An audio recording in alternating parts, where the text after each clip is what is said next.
And what we want to make sure is we create a nice square shape here. We talked about just a second ago, typically male shapes are more flattering square. It's a more masculine shape, and round shapes are more feminine. So what I want to be careful to do is not angle my fingers in a way that's going to create a rounder shape.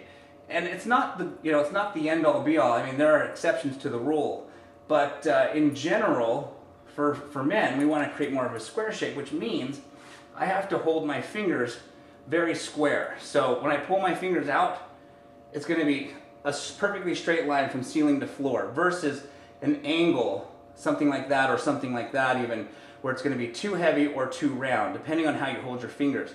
So not only is the section and the technique important, but how you hold your fingers is absolutely critical, just as well as the technique. If you hold your fingers accidentally slightly angled toward the top of the head, you're now creating a round shape, and in this particular case I want a more of a square shape.